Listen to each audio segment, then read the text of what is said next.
Assalamualaikum warahmatullahi wabarakatuh dan salam sejahtera untuk kita semua. Saya bukan seorang ustadz dan apa yang saya sampaikan berikut anggaplah sebagai sharing saja, berbagi informasi, berbagi pendapat. Pemirsa, ada sebuah hadis sahih Muslim dari Abdullah bin Mas'ud radhiyallahu an dari Nabi sallallahu alaihi wasallam. Beliau bersabda, tidak akan masuk surga orang yang dalam hatinya ada sifat sombong walaupun sebesar biji sawi. Seorang lelaki lalu berkata, sesungguhnya ada orang yang senang jika pakaiannya bagus dan sandalnya pun bagus. Beliau bersabda, sesungguhnya Allah itu indah dan mencintai keindahan. Kesombongan itu ialah menolak kebenaran dan merendahkan sesama manusia. Melalui hadis ini kita semakin sadar bahwa masuk surga butuh kebersihan dan kesehatan rohani dari penyakit hati, yaitu sombong atau takabur. Sifat sombong punya teman-teman, yaitu ujub, ria, sumu'ah, iri, dan dengki. Semua sifat ini bisa bersarang dalam diri seseorang, komplit alias lengkap. Percayalah, ada dan banyak manusia seperti itu. Kenapa ya bisa diborong semua sifat tercela tersebut? Karena mereka, yaitu sifat-sifat tercela itu saling melengkapi, compatible, ya, dan support one another. Simpelnya begini, orang sombong itu tentu punya sifat ria dan dia pasti iri dengki juga, ya, jika ada orang lain yang menyaingi. Kenapa sifat sombong atau takabur mencegah manusia masuk surga? Mungkin penjelasan berikut masuk akal bagi Anda, ya. Yang pertama ini, sombong atau takabur termasuk sirik kecil, ya. Manusia tidak pantas bersifat atau bersikap sombong karena dia cuma makhluk ciptaan Allah dan semua yang ada pada dirinya dan rezeki yang diperolehnya semata-mata dari kemurahan rahmat dari Allah, cuma titipan, dan dia pasti diuji dengan berbagai rezeki yang diperolehnya itu. Berikutnya yang kedua, orang sombong merasa lebih baik dari orang lain dan karenanya dia menjadi keras hati, ya, dan sulit sekali menerima kebenaran. Dalam berkomunikasi, dia merasa cuma pendapatnya saja yang benar. Orang sombong akan sangat sulit meminta maaf, apalagi minta maaf dengan tulus. Ketiga, berikutnya, orang sombong beramal atau beribadah untuk dilihat atau diakui oleh manusia. Niatnya bercampur nih, ya, bukan semata-mata ikhlas karena Allah, lillahi ta'ala. Anda tentu tahu dalam beramal, beribadah kita wajib ikhlas, ya, agar diterima Allah. Innamal a'malu binniyat. Semua amal tergantung apa niatnya. Kalau kita beramal, ibadah maksudnya juga agar dikagumi manusia, maka ya kita dapat kekaguman dan pujian dari manusia. Gitu, ya. Dan keempat, sifat sombong atau takabur adalah karakter iblis, pemimpin para setan, dan dia sudah dikutuk oleh Allah Subhanahu wa taala karena kesombongannya. Manusia yang sombong berarti menjadi golongan iblis, ya, nauzubillahi min zalik. Lalu muncul dua pertanyaan, ya. Satu, bagaimana mendeteksi, mengenali kesombongan dalam diri ini, dalam diri kita, ya. Kedua, bagaimana menghilangkan, membersihkan diri dari sifat sombong. Nah,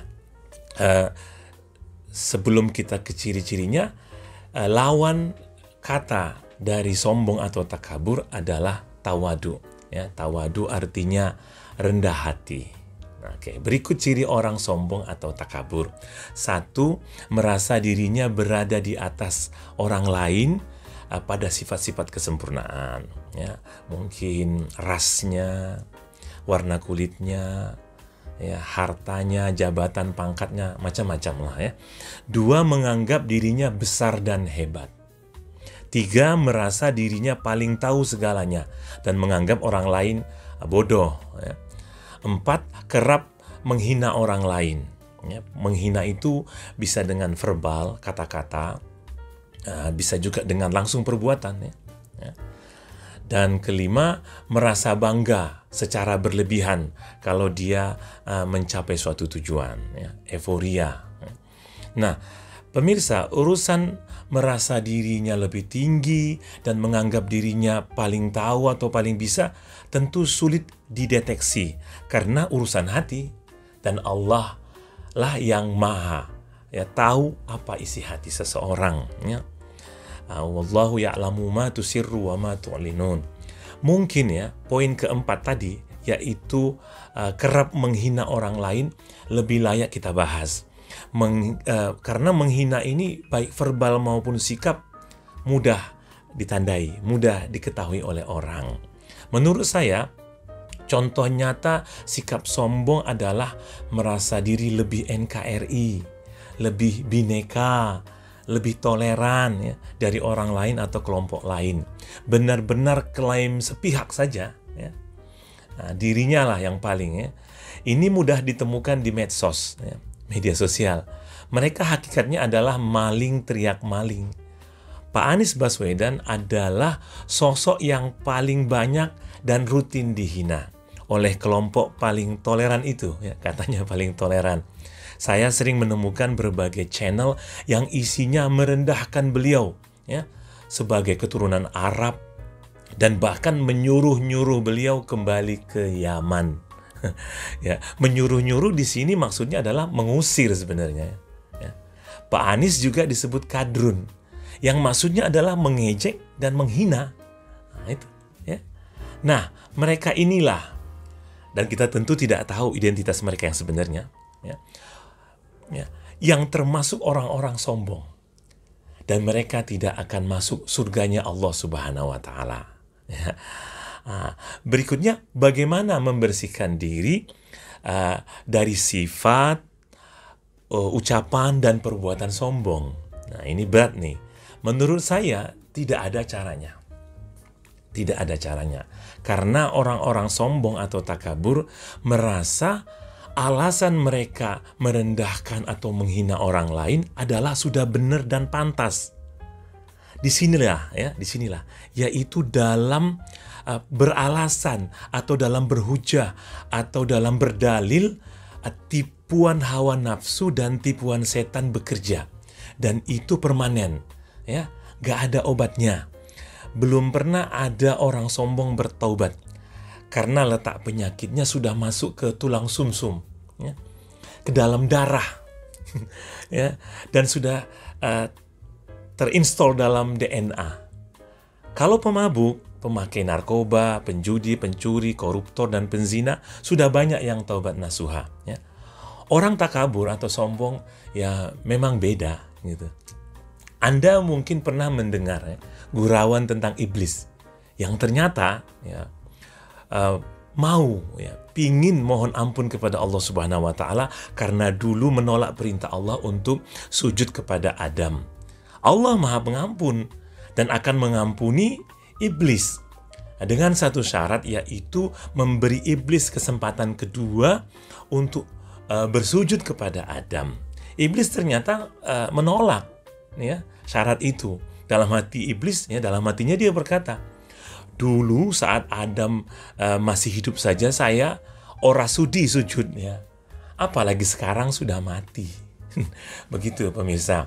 Nah, baiklah, sebagai penutup, ya, izin saya membacakan 2 ayat terakhir surat Al-An'am, yaitu ayat ke-164 dan ke-165 ini, ya.